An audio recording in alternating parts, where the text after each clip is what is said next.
Good evening, HOPS fans. Welcome to a little update video for you on a new tool in HOPS called Competence Evidence Assurance, or some people have been calling it quality assurance or audit, and it certainly is a type of audit and a type of quality assurance, and it's designed for making sure that the evidence that's in HOPS to justify competence decisions is actually adequate and up to scratch and does exist. Back in the prehistoric days, before HOPS came along, you sort of kept evidence on paper in a filing cabinet or in a Google Drive or something like that, and it was all very sort of uncoordinated and very easy for evidence to be absent. When HOPS came along, you were obviously able to upload evidence to a specific competence award, and it made it easy to see when a file was missing completely. But unfortunately, some railways have found that some assessors have worked out that uploading something is better than uploading something of good quality. And so some railways have found that evidence, even though it's been uploaded, is either accidentally or deliberately not up to scratch. So we're logged in here to Demo Railway as this user, Danny Adamson, and he's about to record a competence decision. We'll go into our general rules element. It'll be this user, Daniel Gooch, that we're going to upload a new competence decision for.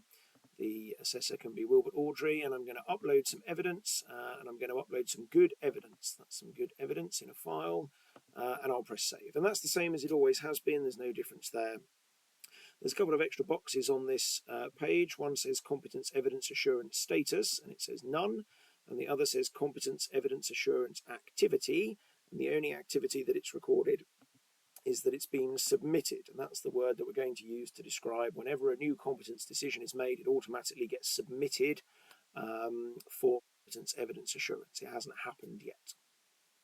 None of this affects the competence management system. Incidentally, that user is competent, and if they have roles that are relying on this element, then they will have gone green. The assurance process is something that follows along afterwards. It's not something that the system waits for before saying the person is competent. So that's happened. Now let's admin log out of Danny Adamson, and we're now logged in as this character called Danny Scroggins, who's conducting a sort of management role, and importantly is not the person who was assessed, and is not the assessor that assessed that person, and is not the person who logged the record. Can't be the same as any of those three people, because if you're checking your own homework, then that's not really a very good check. So at the top of the list of elements on the competence management page, there's a new tab that says Competence Evidence Assurance. The overview has some statistics on it about the current state of evidence assurance. There are currently 337 current element awards in existence at this organisation. That's not including superseded ones or users that are archived or no longer required. There are 337 assessments that the railway is currently relying on because staff are conducting those duties. And there's some other statistics here about numbers of satisfactory and unsatisfactory outcomes and things like that. There's a recent activity tab that shows recent assurance activity that's gone on. There's current awards awaiting assurance, and our one will be in here somewhere. There it is, Daniel Gooch, the one that we did a second ago. Awards that are overdue, awards that are unsatisfactory. And all this information applies to all elements across the whole organisation. Inside each individual element, if I go back to the general rules element, there is also an assurance tab, and it's got the same information in, but only for that element. So it's the same statistics, but limited only to the element that you're currently on. So depending on your role in the organisation, it might be appropriate for you to be looking at individual elements that you're responsible for, or it might be appropriate for you to be looking at the whole organisation to see how things are cooking.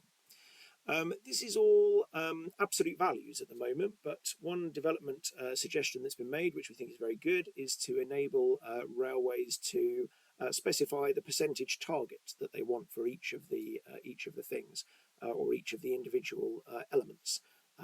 So in some cases, it might be appropriate that 100% of evidence is assured for the really high-risk roles, but maybe only 10% for the lower-risk roles. So hopefully we'll be able to incorporate that. I'll go to my current awards awaiting assurance, and I'll find the one that we just did, Daniel Gooch. Here it is. And if I click on it, it'll take me back to that same page that I was on, the overview of Daniel Gooch's General Rules Award. And I can click on this little update link here.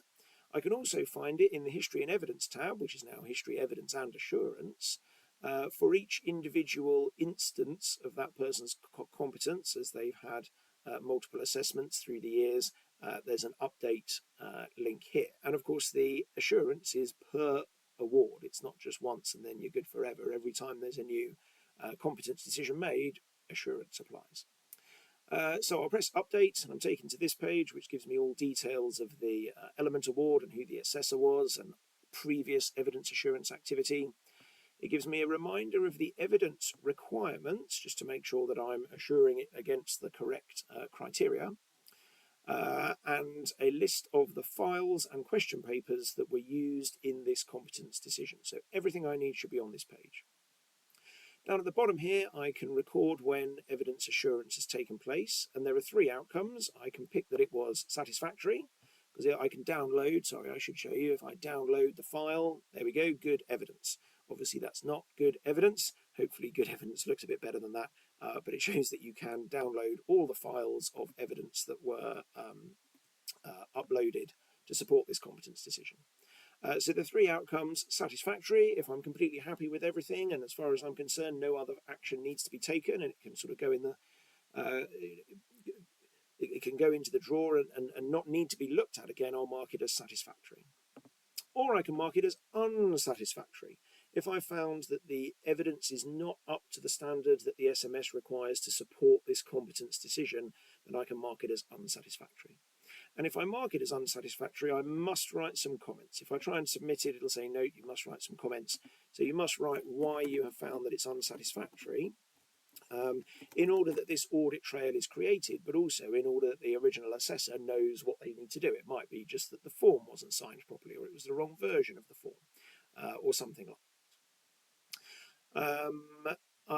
We notice here that it says in the outcomes that if you select unsatisfactory, the red cross, assessor and logger will be notified. That's not true in the trial. We haven't enabled notifications in this trial period that this is going through at the moment, so no notifications will be issued. It also says a 7-day countdown begins, after which competence will be automatically removed. Now, first of all, that doesn't happen in the trial either. But the reason why that will happen eventually is that if you've got this guilty corporate knowledge that you've looked at the evidence and it is unsatisfactory, then I think that 7 days is a reasonable period of time to say the assessor's got to get the proper evidence in and competence assurance has to take place again. Otherwise, we don't want that person doing the jobs that rely on this element, because we can't justify the competence decision. We're not compliant with Part 4 of ROGS in that respect. And I think 7 days is a reasonable length of time to catch up. So I'm going to mark this as satisfactory. I can write comments on satisfactory as well if I want, but you mustn't try and qualify a satisfactory outcome with comments. So you can't write satisfactory apart from parts 1, 2, 3, 4, 5, 6 and 9. Because if you mark it as satisfactory, it's going to get a green tick and there's going to be no prompt for further action to be taken. Only mark it as satisfactory if it is 100% satisfactory and you're quite happy that no further action needs to be taken.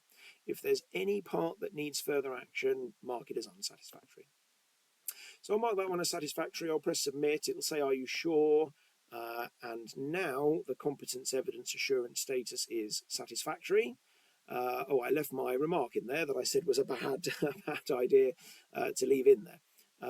And here is the list of activity that has taken place over time. That's when it was submitted, and then that's when it was marked as satisfactory. It's not a one-shot thing. I can go back to update if I want to do another check, or if I want to change my mind and mark it as unsatisfactory. I can just go back. Are you sure? Yes. And now its status is unsatisfactory. And at the end of the trial, we'll make it so that that action would have caused the assessor and the person who logged the record, which might be the same person, but in some cases will be different, that the evidence is unsatisfactory, and here are the remarks as to the reason why. It would also, from the end of the trial, it'll start the 7-day timer, after which if no further action is taken, the competence will be withdrawn. Everyone will get an email saying this competence has been withdrawn because the evidence is unsatisfactory. So if I go back to my competence evidence assurance, my numbers have updated slightly. I can't remember whether we left it as satisfactory or unsatisfactory, but there's one more there now. My little pie chart has updated. There'll be some recent activity. There's all the ones we just did. Activity by Danny Scroggins. There's all the assurance activity I just did. So this is like the check of the check. This is showing all the assurance that has taken place so that you can demonstrate you're doing assurance. The jury is very much out on what proportion of assessments should be subject to assurance, with suggestions ranging from anywhere from 10% to 100%. I think a lot will depend on how reasonably practicable it is. If you're a tiny railway, then it probably is reasonably practicable for you to check 100%. If you're only going to have one assessment a month or something like that. But perhaps on the bigger railways, it's not so easy.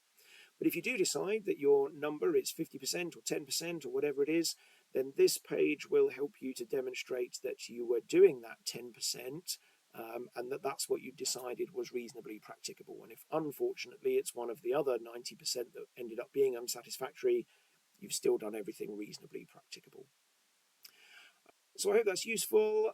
As I said right at the start, the assurance is per award. So you can see here this was an award that I did earlier on in testing, and then these are the ones that I did during this call. So whenever a new award is made, evidence assurance sort of starts again from scratch, because it is obviously new evidence, a new award, a new competence decision.